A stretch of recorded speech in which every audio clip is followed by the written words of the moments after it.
왕이 바뀌면 그 새로운 왕이 그 새끼들을 다 물어 죽이고 그 모든 그 무리 안에 있는 모든 암컷들에게 다시 자기의 씨를 이렇게 심고 뭐 이렇게 이제 하는 것 아니겠어요? 그것 자체가 그것도 정치라면 절멸의 정치라고 얘기할 수 있겠죠. 만약에 이런 식의 입론이 이해가 그러니까 어느 정도 말이 된다면 히틀러나 스탈린이나 아니면 그 일본 제국주의자들이 2차 세계대전 때 예를 들어서 2차 세계대전 때 일본 제국주의자들이 마닐라에서 퇴각하는 마지막 며칠 동안 수십만 명의 사람을 살육하는 작전을 했어요. 왜 그랬을까? 우리 한국 전쟁 와중에도 전선이 한번 쑥 내려왔다가 다시 한번 쑥 올라갔다가 다시 중간에 이제 걸쳤기 때문에 그 오르고 내리는 와중에 대단히 비극적인 일들이 많이 있었다고. 여러분 이제 어머니 아버지의 어머니 아버지 세대들은 대개들 알고 계셔. 그때 인간이 아주 극단적인 상황에서 보이는 정치는 뭘까?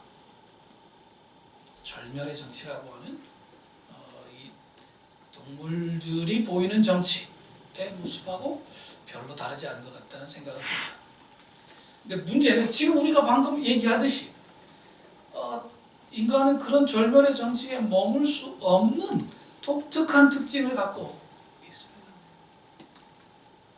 자, 인간이 절멸을 하기 위해서라도 상대방을 먼저 대상으로 잡아야 합니다. 대상으로 잡는다는 말 무슨 아시죠?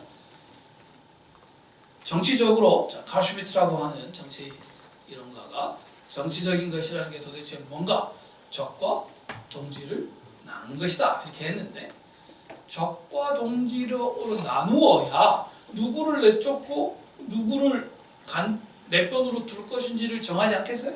그죠? 그때 적으로 내쫓기 위해 적으로 놓으려고 해도 인간은 아주 독특한 작용을 먼저 진행해야 된다는 거예요. 핵심은 그 존재를 자신의 사유의 적으로 표상해야 한다. 혹시 철학 전공자들 있으세요? 안 계시구나. 우리 리더십 학교는 약간 좀 딥 휴머니티스 하는 분들은 잘 안 오시는가 봐요. 철학 전공자가 없으면은 제 마음대로 떠들어도 되고. 여러분 좀 재미삼아라도 현상학 공부를 좀 해보셔요. 제가 지금 하는 얘기가 아주 초보 현상학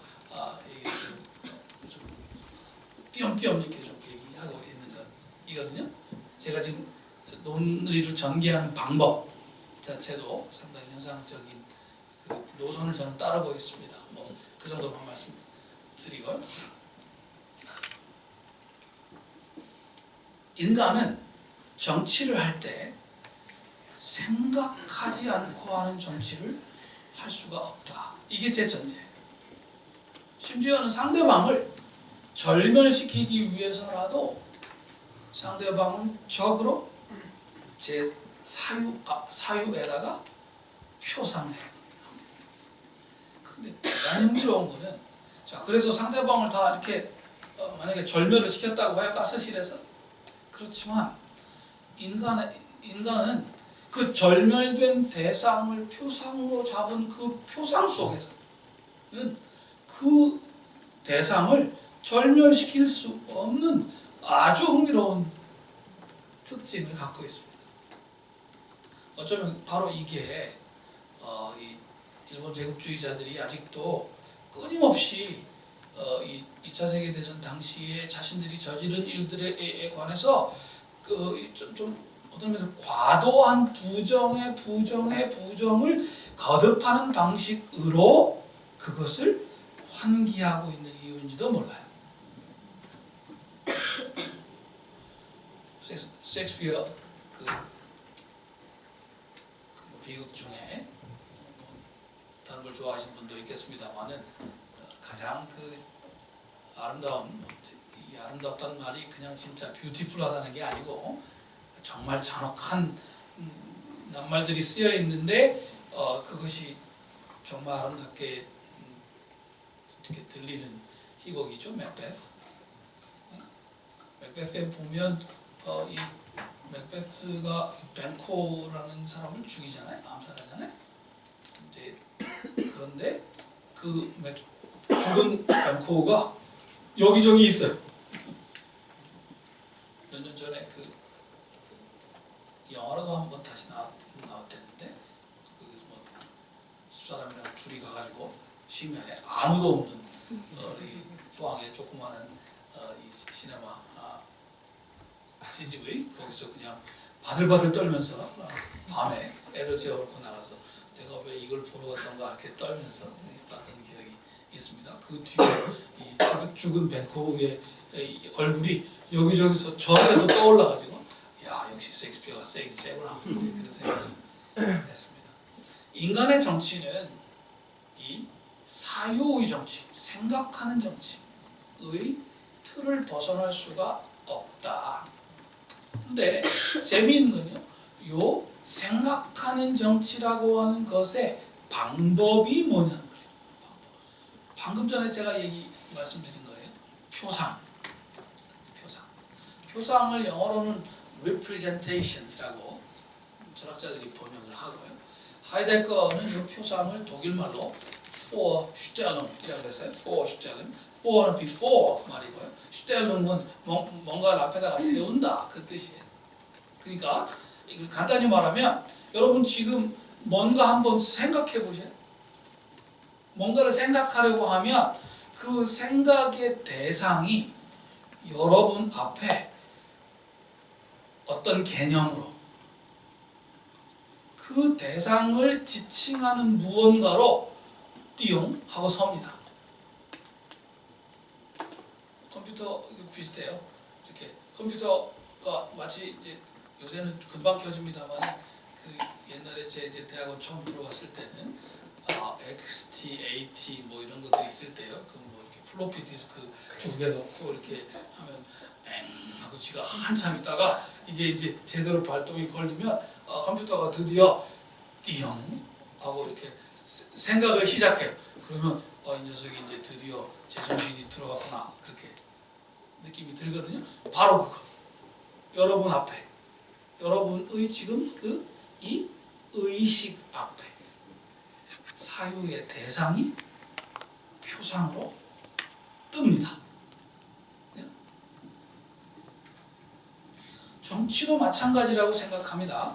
한 개인이 하는 약간 그 절멸의 정치도 그렇지만 인간의 정치라고 하는 건 근본적으로 다른 사람들과의 관계 속에 있는 것이니까요.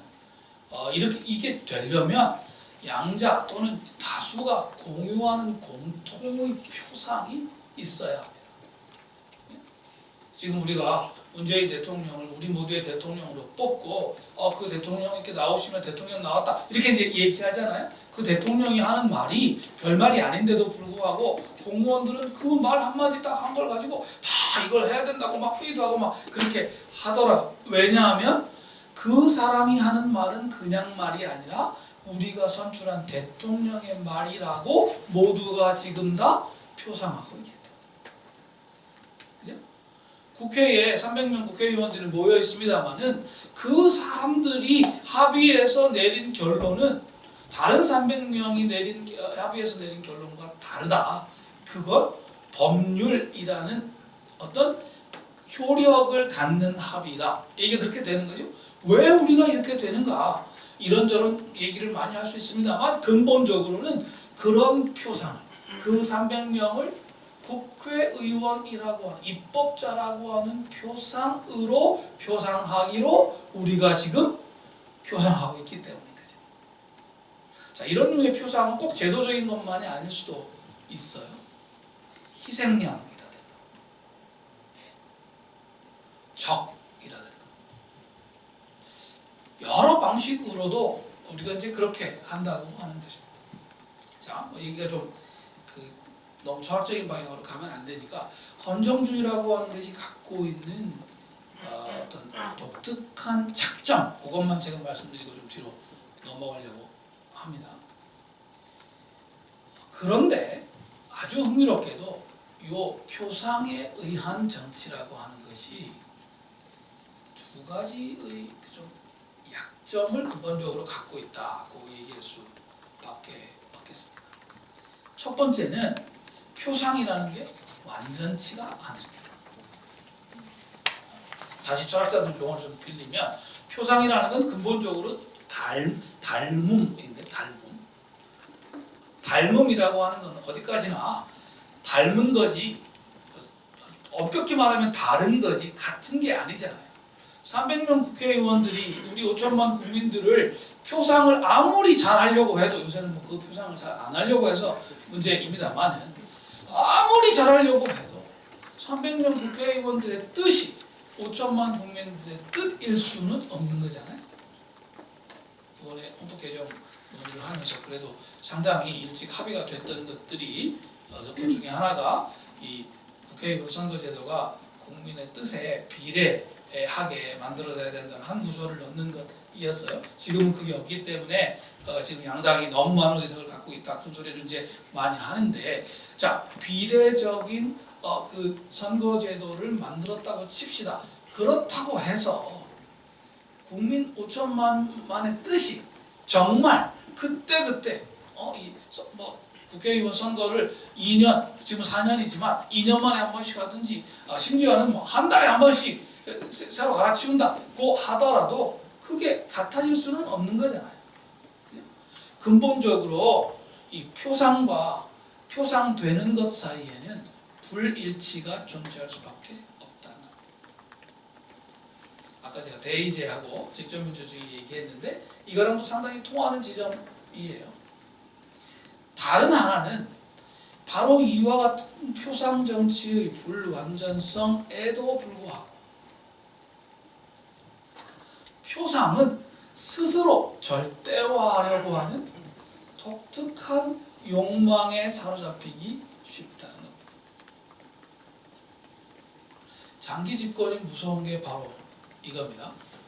대통령을 처음에 이제 한번 하고 나면은 처음엔 다 여기 와서 이런 말씀 드려서 그런데 그저께 뭐 어떻게 국민 앞에 손으로 이렇게 이제 쓰신 분도 그 글에서조차 잘해봐야 되겠다 이렇게 생각 처음에 했다 그러셨잖아요. 근데 이제 하다 보면 좀 권력에 취할 수도 있고 내가 이렇게 하니까 이게 뭐가 되는구나 이런 생각에 스스로 좀 이렇게 너무 스포일 될 수도 있고, 어떤 순간부터는 자신이 표상이라고 하는 것을 좀 잊어버리고 마치 자신이 절대적인 표상이라도 되느냐 점점 더 딱딱해지는 그런 방향으로 움직이는 가능성이 많다는 겁니다. 국회에도 다선 의원들이 두 종류가 있으신 것 같아요. 제가 가만히 보면 다선 의원이기 때문에 굉장히 뻣뻣해지는 사람도 있고, 다선 의원이기 때문에 초선 의원들보다 훨씬 더 조심하고 나긋나긋한 분들도 있고, 전자의 경우는 정치적으로 성공하는 예를 제가 잘 보지 못했던 것 같습니다. 자, 표상정치라고 하는 것이 갖고 있는 약점이 있다는 근본적인 불일치를 누가 공격해 들어올 때 사실은 방어가 어렵다. 그러니까 정당성에 있어서 문제가 있다. 또 하나는 그럼에도 불구하고 이 표상정치의 수행자들이 스스로를 절대화하려고 하는 경향에서 좀 자유로워지기가 어렵다. 인류의 역사라고 하는 것은, 특별히 정치적 역사는 제 생각에는 이런 표상정치의 약점이 노골화됐다가 다시 그것을 다른 방식으로 보완하거나 극복하거나 심지어는 표상 자체를 교체하거나 표상 정치의 시스템 자체를 새로 만들거나 하는 과정이었다고 생각합니다. 그 방법은 굳이 말씀드리면 두 가지인 거죠. 하나는 표상 자체를 복수로 만드는 겁니다. 그래서 하나의 표상이 혹시 잘못되더라도 다른 표상이 그것을 견제하도록 만드는 것. 사실 우리가 지금 삼권 분립이라고 부르는 입법, 행정, 사법의 이 견제와 균형 체제는 몽테스큐이가 창의적으로 만드는 것이 아니고 서양 사람들은 저 아리스토텔레스 시대부터 시작해가지고 수많은 경험을 통해서 혼합정책, 믹스드 가버먼트라는 이름으로 좋은 정책의 특징으로 간직해 오던 일종의 정치적인 시크릿이에요. 정치적인 비결. 그걸 몽테스큐이가 조금 더 체계화해서 그 예전에는 없었던 권력 자체의 견제와 균형이 아니라 권력 자체의 분립으로 연결시켰기 때문에 다른 데서 베끼기가 쉬워서 입법, 사법, 행정의 이 분립과 견제와 균형으로 이제 세계화가 된 것이고요. 이 혼합정체라고 하는 생각 자체는 결국은 표상을 원 캐머러로 만들면 안 된다. 원 캐머러라는 게 그잖아요. 대가리가 하나인 거. 이 정치의 문제를 해결하는 이 표상의 대가리가 두 채가 하나여가지고는 굉장히 위험해질 가능성이 있다. 일부러라도 머리를 여러 개로 나누어서 마치 메두사의 머리가 서로를 막 이렇게 하듯이 서로 견제와 균형해서 최악의 상태를 맞게 만드는 거예요. 더 나아가서는 이 복수화된 이 표상을 체계화하는 방법이 있었다고 합니다. 이 체계화가 그 뒤에 이제 인민 전체의 공동체를 구성하는 사람들 전체의 동의를 통해 가지고 역사에 이제 드러나게 되면 그것을 대체로 헌법이다 이렇게 이제 부르게 된다는 겁니다. 그런 의미에서 헌법의 역사를 이렇게 무슨 종이 위에다가 성문으로 헌법 쓴 그런 나라들부터 생각하는 거. 그 최초의 예가 서양에서는 마그나 카르타라고 하는 거죠. 1215년에 이 잉글랜드의 귀족들하고 킹 존 사이에 만들어졌다는 협약을 얘기하는데 그때부터 이렇게 얘기하는 건 아주 현대를 중심으로 얘기하는 것이고 그렇지 않습니다. 이 고대로 올라가면 좀 성숙된 문명은 어디에나 대체로 이런 류의 헌법을 이 공동체 구성원들 전체의 합의를 통해서 노골화하는 방식이 발견이 된다. 그렇게 생각합니다. 조금 다른 얘기입니다만 여러분 그 리더십 학교에서 이렇게 공부하고 또 특별히 이제 한국에서 공부를 할 때 아마 특별히 그 문과 쪽 공부를 하는 사람들은 다른 사람들한테 말을 잘 못해도 속에 있는 어떤 자격지심 같은 것들이 있을 수 있습니다. 제 경우에도 그랬는데 자격지심 1번은 고전을 모른다는 겁니다. 고전을 우리는 이상하게 그 초중등 교육 속에서 뭐 이렇게 논어 맹자나 아니면 좋은 시들이나 뭐 아리스토텔레스, 키케로나 이런 것들을 이제 안 가르쳐 왔어요. 굉장히 쉬운 그 동요나 이런 것들만 가르치고 그래서 또 이제 우리가 갖고 있는 텍스트들, 특별히 20세기 초반에 아직 언문체가 남아 있는 그런 텍스트들이 갖고 있는 깊이가 물론 뭐 예외가 좀 있기는 합니다만은 그 고전들이 갖고 있는 그 깊이까지 연결될 만하지 않은 것 같습니다. 뭐 좀 조심스러운 얘기이기도 한데 그래서 대한민국에서 공교육 과정을 성공적으로 거쳐온 사람일수록 저도 그 중에 하나인데 고전을 몰라요. 나중에 비예라고 할 수 있습니다. 그래서 다른 나라에서 특별히 서양에 좀 오래된 그런 나라에서 제대로 교육받은 사람들과 무슨 이제 얘기를 하거나 좀 깊이를 서로 이렇게 견고보거나 그런 일이 될 때 상대방은 라틴어 텍스트들을 알고 있는데 우리는 한자로 되어 있는 텍스트들을 이제 아예 모르고 심지어는 모르는 것도 모르고 자기가 모른다는 사실도 모르고 되게 이제 영어 좀 하는 걸 자랑스러워하는 식이 되어 있는 경우가 많습니다. 여러분 이건 굉장히 잘못되는 것이고 이런 지적인 비대칭성은 여러분 세대에서 빨리 극복을 해내지 않으면 이제 회복이 불가능할 수도 있다고 생각합니다. 지금 중학교, 고등학교 다니는 친구들은 아예 한자 말 자체를 모르기 때문에 아주 이제 엉망이 되어버릴 가능성이 있어요. 그런데 여러분이나 저나 다행히 교회에서 커서 기독교 신앙을 가지고 어렸을 때부터 저는 태어나 보니까 집이 교회더라고요. 그래서 어렸을 때부터 어머니 아버지 이 말씀을 통해 가지고 옛날 얘기 비슷하게 이 성경 말씀도 많이 배우고 또 대학생 때는 제가 사랑의 교회 대학부를 다녔는데 돌아가신 오카노 목사님으로부터 이게 프로테스탄티즘이라는 게 무서운 종교구나 하는 것을 정말 뼈저리게 배웠습니다.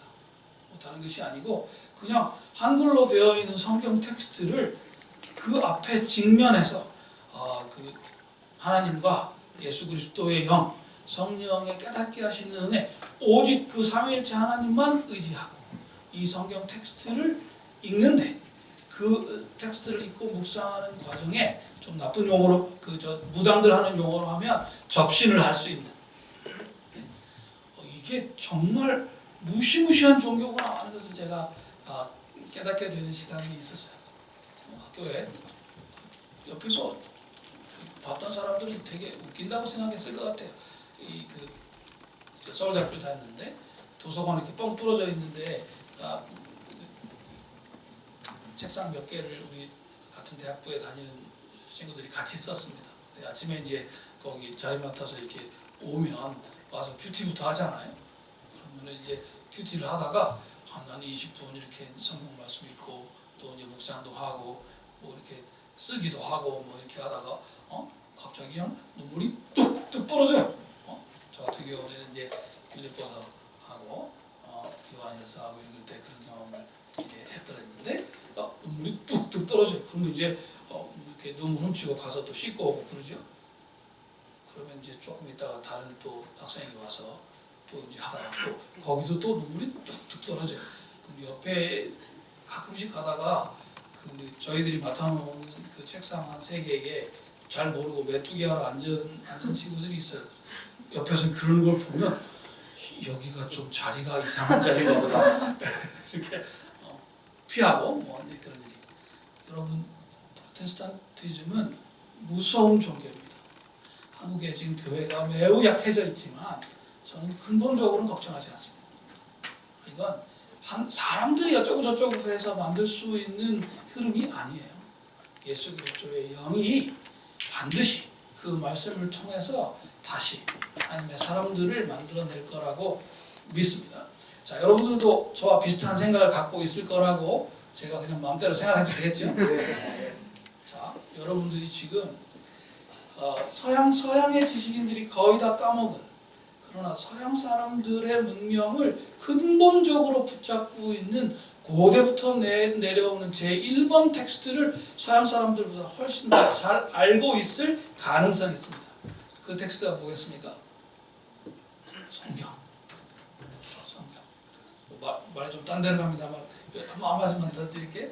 제가 예전에 노르웨이에 무슨 공부를 한다고 간 적이 있어요. 노르웨이 대법원에 이렇게 리서치하러 갔는데 그분들이 대법관들이 평이한 방에 이렇게 저희 몇 사람을 데리고 갔어요. 그래서 이제 대법관들 자리에 앉아가지고 이렇게 보는데 이렇게 앉아 있는 바로 앞에 큰 풍경화가 있는데 숲에 물이 막 이렇게 흘러내려오는 큰 물이 막 흘러내려오는 그 장면이 그려져 있어요.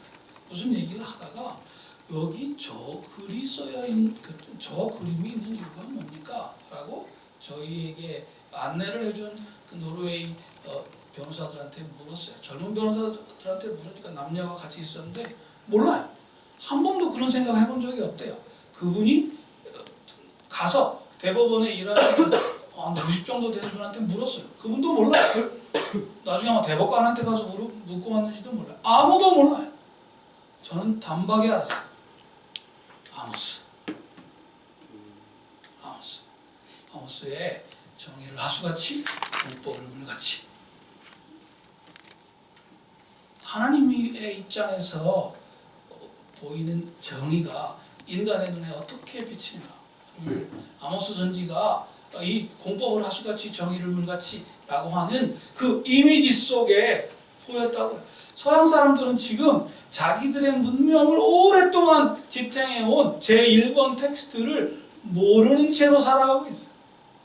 그러니까 그 젊은 친구들 저 무슨 인도네시아, 발리건, 태국이건 어디건 다 스랩바 끌고 반바지 입고 서로 돌아다니고 그냥 그게 우리는 낭만적이고 좋아 보일지 모르는데 첫째는 일자리가 없기 때문이고 둘째는 나라에서 기본소득 비슷한 걸 주기 때문에 여행 자금 하고 노르웨이가 너무너무 비싸기 때문에 발리에 가서 사는 게 훨씬 나아요.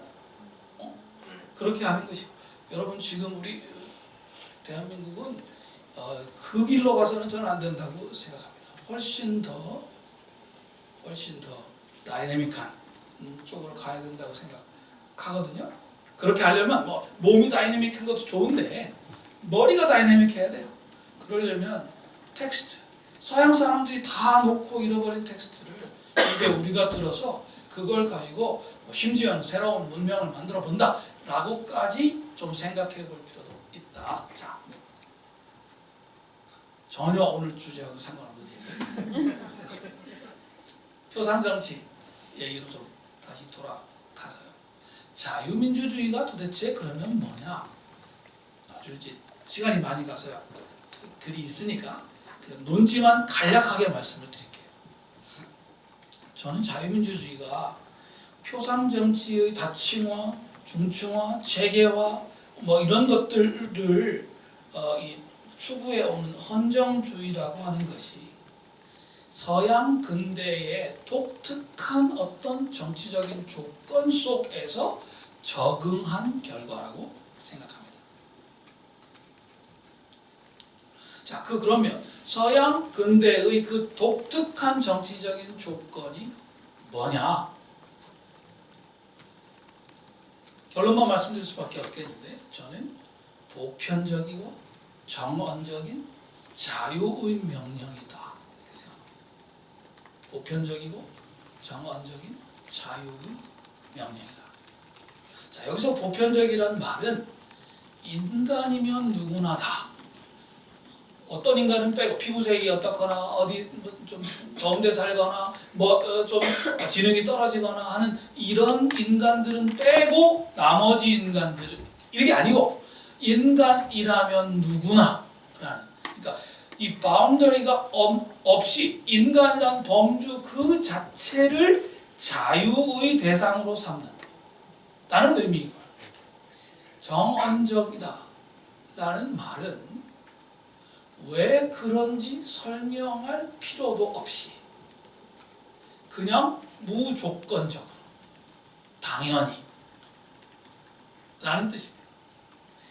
서양의 철학자들 중에 보편적이고 정언적인 자유의 명령이 인간의 실천 이상 속에 하나의 전제로 이미 새겨져 있다라는 것을 근본적으로는 동어반복의 논리이긴 합니다만은 가장 열렬하게 증명하고 주장했던 사람은 여러분 잘 아는 대로 임마누엘 칸트라는 사람.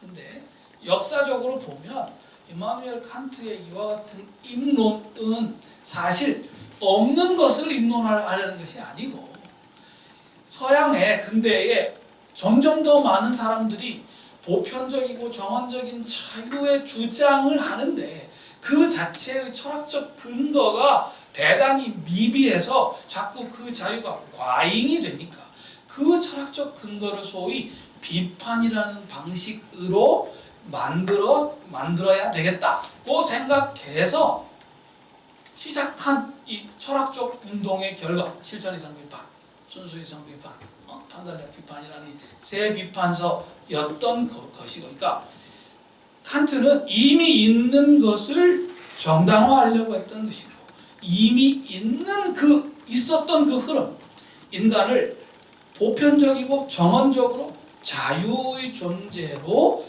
전제하는 이 흐름은 어디서 왔느냐? Definitely 이것은 프로테스탄트 종교 혁명의 논리였다고 생각합니다. 자, 이 부분이 지금 우리나라에 특별히 서양사 하시는 분들에 의해 가지고 거의 무시가